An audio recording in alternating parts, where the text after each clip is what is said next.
ঠাউর, ঠাউর আমি আর কিচ্ছুটা চাই না ঠাউর। শুধু তেনার জীবন কানা ভিক্ষে দাও ঠাউর।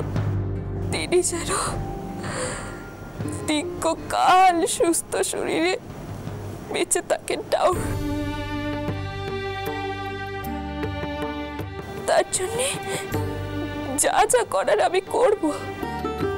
তেনার যদি আরেকবার পেয়ে দিলে তিনি দীর্ঘ জীবন লাভ করেন,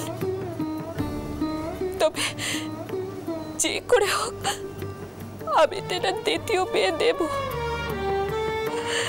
কিন্তু ঠাউর তুমি দেখো তেনার যেন কোনো ক্ষতি না হয় ঠাউর। রক্ষে করো তেনাকে, রক্ষে করো। এসো বাবা এসো, তোমাদের অপেক্ষাতেই ছিলাম। এসো।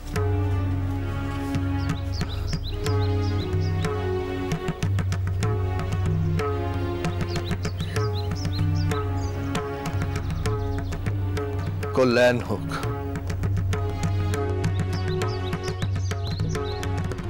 থাক মা থাক, ওঠো ওঠো।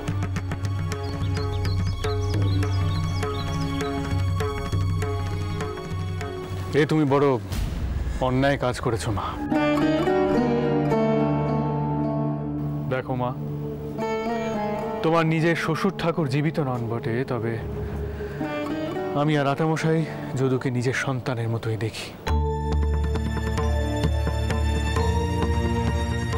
এই যে তুমি কাউকে কিছু না বলে রাতের অন্ধকারে এখানে চলে এসেছো, এ বড়ই অনুচিত কাজ। পথে ঘাটে কত রকম বিপদ আপদ হতে পারত। একলা একটা মেয়ের ভাবে চলাফেরা করা কি উচিত? কলকাতায় মা খুড়ি মা কেউ নেই। তারা যদি বাড়ি ফিরে জিজ্ঞাসা করতে তাদের তাদের নাত বউ কোথায়, কি উত্তর দিতাম আমরা? আমাদের দিকটা একবার ভেবে দেখলে না তুমি?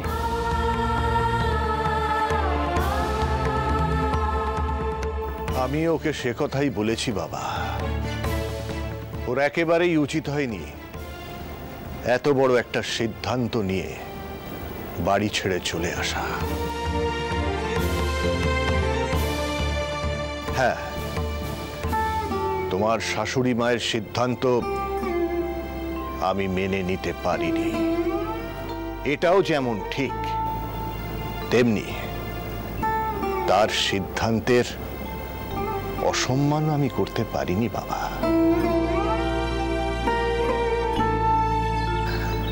যাকে যা হওয়ার তো হয়ে গেছে। বাবা মথুর, তুমি একটু এদিকে শোনো।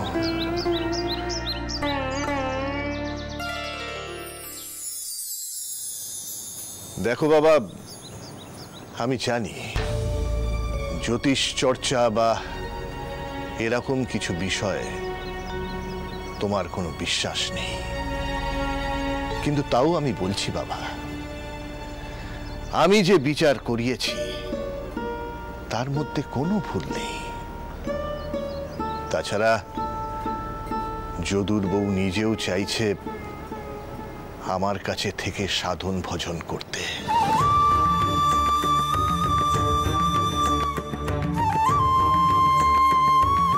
তুমি যদি চাও আমি তাহলে ওকে আমার সঙ্গে কাশীতে নিয়ে যেতে পারি। অবশ্য এ বিষয়ে আমি ওকে কিছু বলিনি।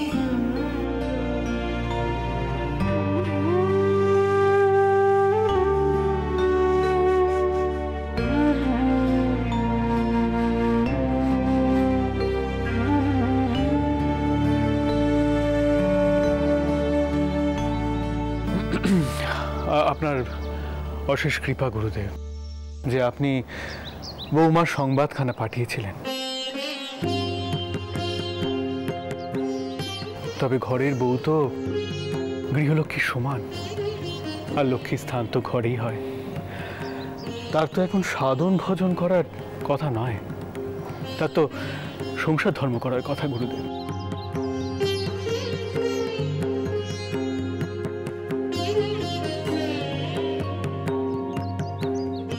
মা, যাও গিয়ে তৈরি হয়ে এসো। আমি তো এমন গয়নাপত্র ছাড়া লক্ষ্মীকে বাড়ি ফিরিয়ে নিয়ে যেতে আসিনি।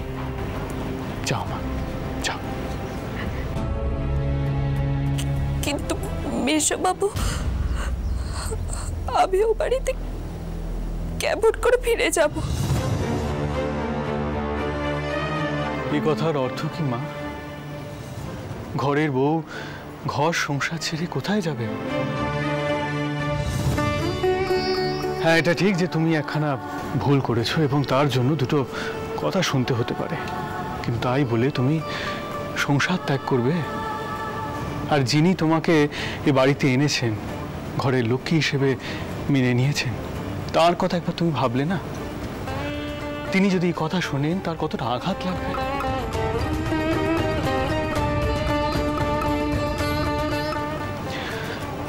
যাও মা, ভালো কথা বলছি, তাড়াতাড়ি তৈরি হয়ে এসো, যাও।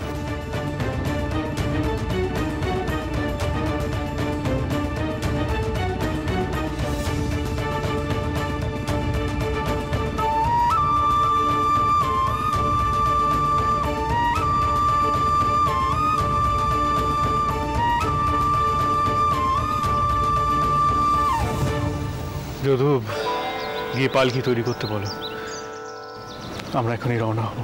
তবে আমি তোমাদের সাথে যাব না, আমি তোমাদের মাসিমণিকে আনতে যাব।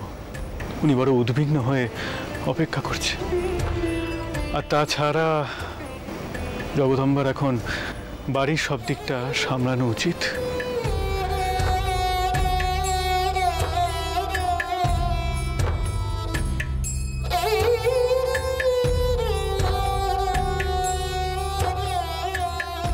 বাবা যদু, আমি বুঝতে পারছি বাবা, তোমার বড় রাগ হচ্ছে, ক্ষোভ হচ্ছে। তোমার মনে হচ্ছে বৌমা তোমায় ভরসা করতে পারছে না, কিন্তু এই খেদ তুমি মন থেকে দূর করো বাবা। যাও, পালকি তৈরি করতে বলো, আমি তোমায় বলছি সব ঠিক হয়ে যাবে, সময় সব ঠিক করে দেবে বাবা।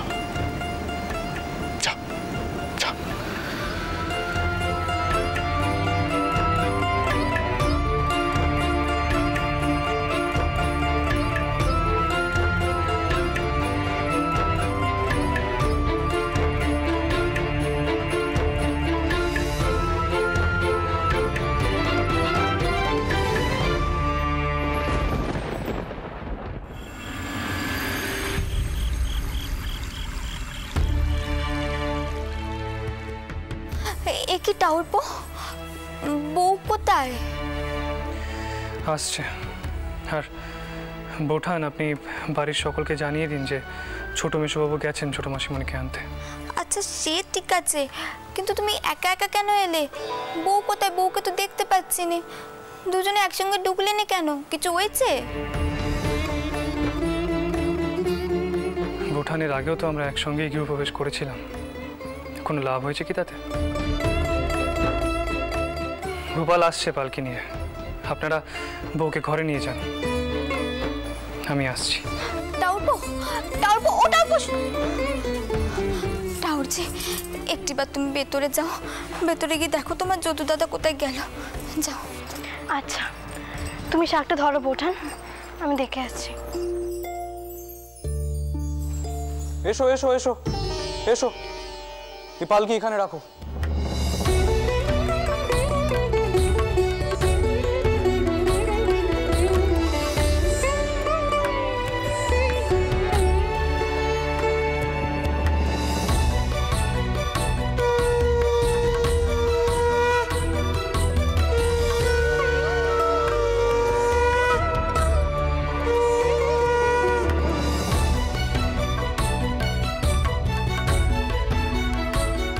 তোমরা এবার পালকিখানা বাইরে নিয়ে যাও।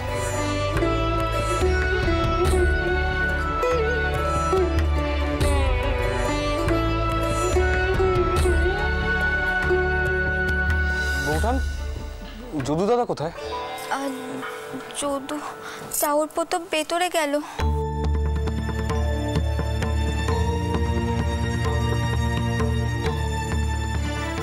এসেছো মা? এসো এসো, থাক থাক থাক থাক থাক। আচ্ছা, এরকম ভাবে শ্বশুর মশাইদেরকে বিপদে ফেলতে আছে মা? তুমি কোথায় চলে গিয়েছিলে একা একা? তুমি তো কাউকে কিছু বলে যাওনি, কাউকে জানাওনি। যদি কোনো বিপদ আপদ হতো তখন কি হতো বলো তো? হ্যাঁ, ছোট মেসোমশাই খুব বকাঝকা করেছেন নাকি? আচ্ছা আচ্ছা, যদু কোথায়? যদু বাবা মশাই, মেশোবাবু মাসিমণিকে আনতে গেছেন, আর চাউরপো এক্ষুনি গড়ে গেল। ও আচ্ছা আচ্ছা আচ্ছা আচ্ছা। বৌমা, তুমি আশাকে নিয়ে ভেতরে যাও কেমন? ওর উপর তো ধকল কম যায়নি, শরীর দুর্বল হয়ে পড়েছে, অনেক ধকল গেছে। যাও মা, তুমি ভেতরে যাও। আর গোপাল, যদুর উপরও তো ধকল কিছু কম যায়নি, তাই না? তুমি ওকে গিয়ে বলো বিশ্রাম নিতে, কেমন? বলছি মেশবাবু। হ্যাঁ, এসো, তুমি বিশ্রাম নাও মা ঘরে গিয়ে, কেমন? আসি। চল ভেতরে চল। দাঁড়াও।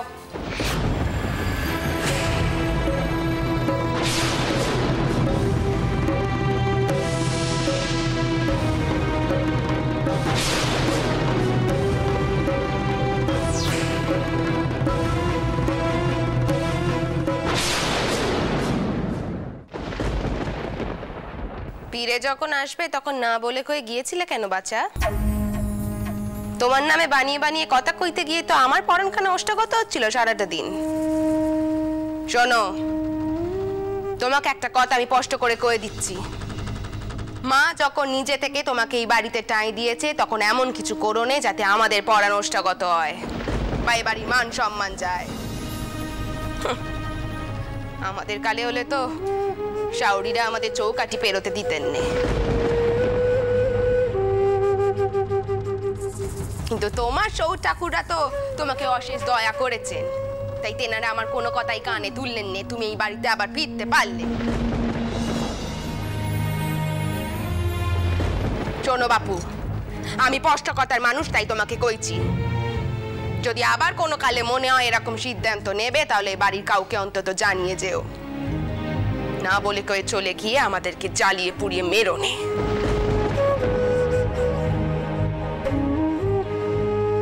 থাক বাচ্চা, থাক। অন্যায় করেছিল, ক্ষমা চাইছি। ঠিক আছে, তবে দেখো এই কথাগুলো আবার নিয়াত মুখের কথা ওই না থেকে যায়। বড় বউ, ওকে ঘরে নিয়ে যাও।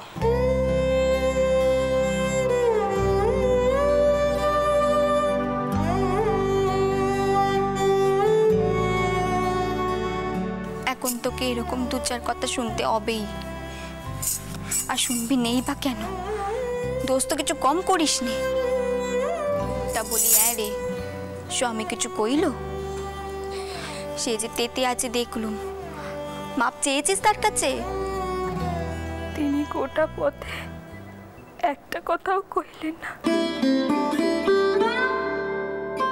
সারাক্ষণ পালকি থেকে দূরে দূরে ছিলেন। আমি ক্ষমা চাইব কি করে কও তো? ঠিক ধরেছি, তারপর খুব রাগ, একবার রেগে গেলে ঘুম মেরে বসে থাকে। এবার কিন্তু তোকে অনেক সাধ্য সাধনা করতে হবে, এই কই দিলুম। বৌঠান, বৌঠান,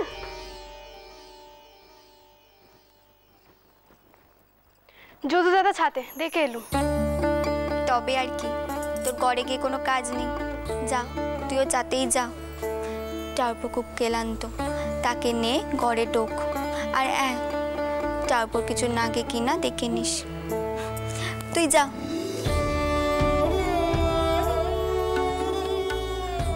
যান মেজ বৌঠান, শুধু মনে রাখবেন আমাদের যদু দাদার রাগ কিন্তু সত্যি সহজে পড়ে না। যান। বড় বৌঠান, একটু শুনবেন?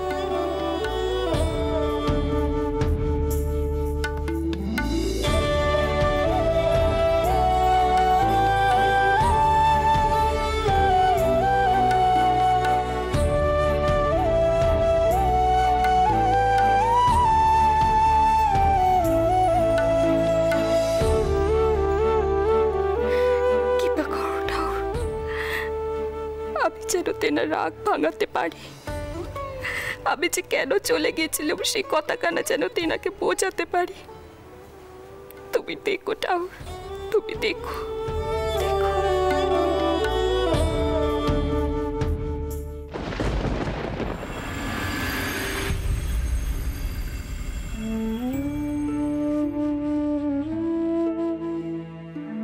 সরজু, এই পেশাদখান তোরঙ্গে তোল দেখি রেখে দে। টাওয়ার মশাই যদুর নামে পুজো দিয়েছে আর একখানা মাদুলিও তৈরি করেছেন, তিনি তা নিয়ে আসছেন। বলি ও বাচ্চা, তুমি এখন যাও কেমন?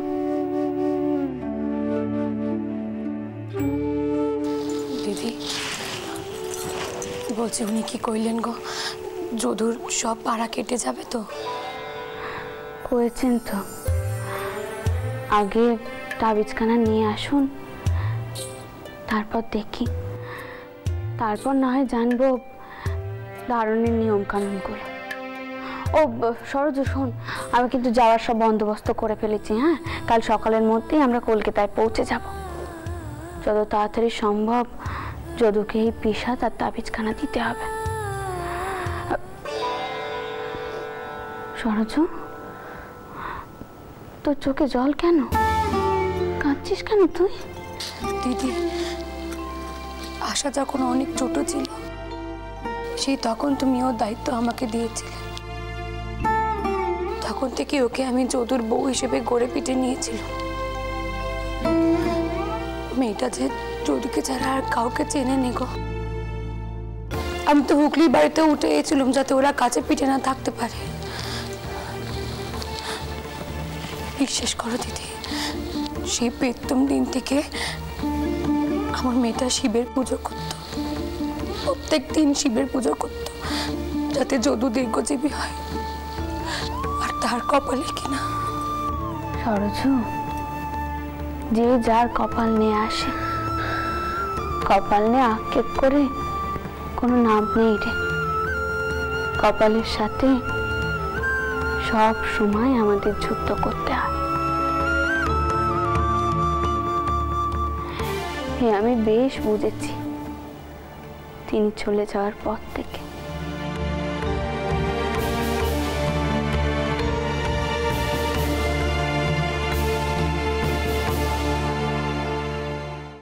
রাধে গোবিন্দ, মা আসবো?